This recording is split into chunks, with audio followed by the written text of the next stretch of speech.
So what I've been hearing is that to make good videos, you look at the people you're talking to.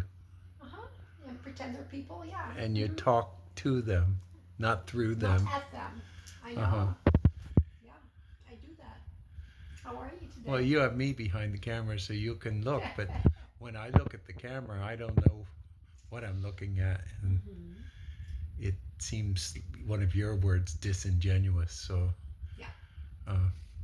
We do have themes. And sometimes it takes a whole video just to unfold or unwrap the theme. The issue here is that you have an Aquarian mind and very few people relate to the Aquarians. So, there. Enough said. What happened with you? Me, I'm Pisces. Everybody can relate to Pisces. Yeah, but... Or should I say Pisces can relate to everyone. We're in our 21st year.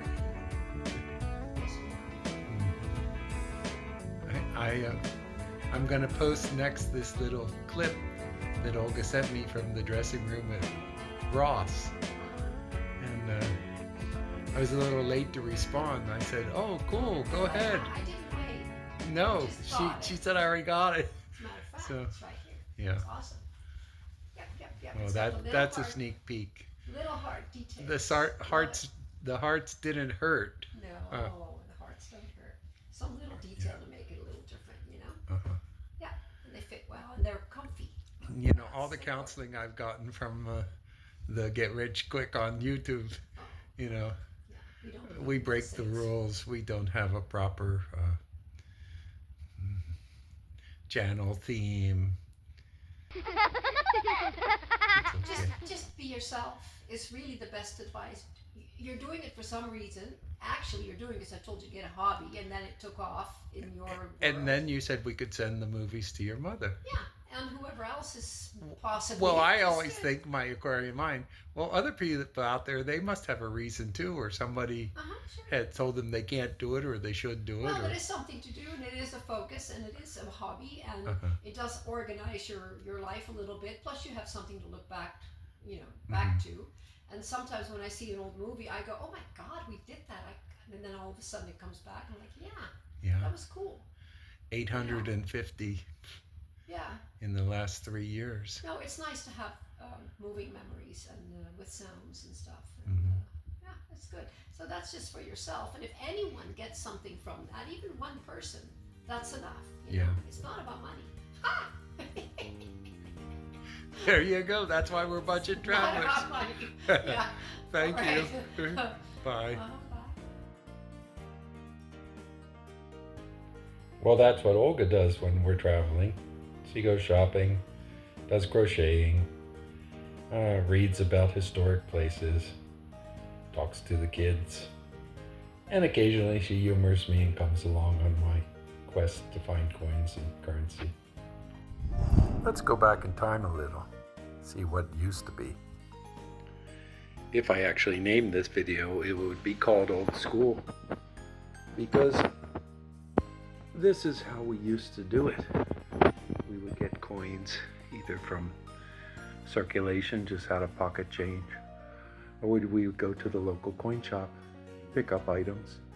We had these books, they were from Whitman or maybe Dansko, and they were folders for different, this is cents, there was one for nickels, one for dimes, and then series of dimes, Roosevelt dimes, Mercury dimes.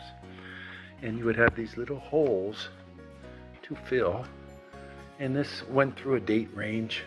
This one is 1941, goes up into the 70s, I think, 1974, and before that would have been pre-World War, going all the way back to 1909 when the Lincoln cent started.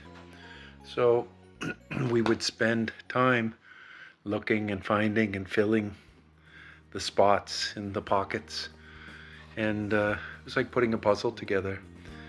And over here we have just what it says, a guidebook of United States coins.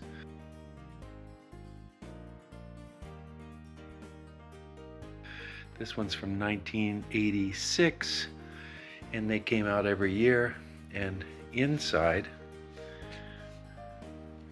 you would find different coins and all the information you needed to figure out what it was, where it was from. This is US, but there was also a big catalog of world stuff. But for US, that's where we started. We were living here. And then there was some information on how you grade coins, lots of historical facts and collector stuff. What the price is, what they're worth in different price ranges, and whether it was good, very fine, uncirculated or circulated. The price varied on the scarcity and the condition, and sometimes coins were just appealing.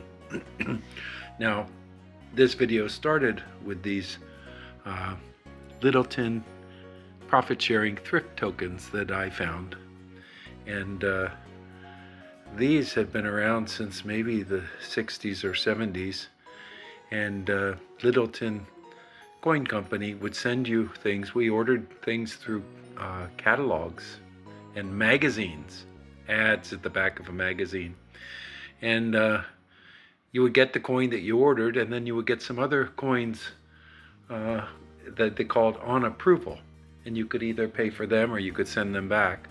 And then at the end of the year, you would get these shares, sort of like appreciation coupons for what you had bought, and then you could redeem them back towards some more purchases.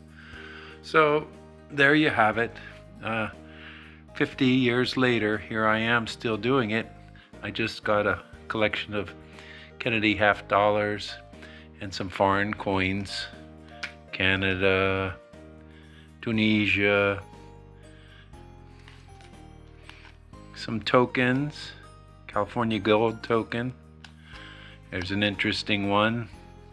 It's called a continental currency, and this is a restrike of an early piece in Americana. So it's a historical piece. Doesn't have cash value, but it has collector value.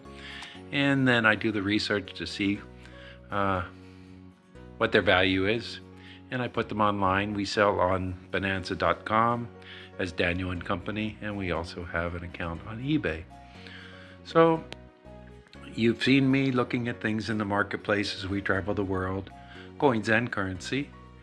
And when we get back, I post them online and we sell them while we're here in the States. And as I've said before, that's our coffee money for when we travel. And along with making the videos, it gives me something to do. There you have it. So there really is something to old school. I'm not saying it's better, it's just something we did when times were a little simpler.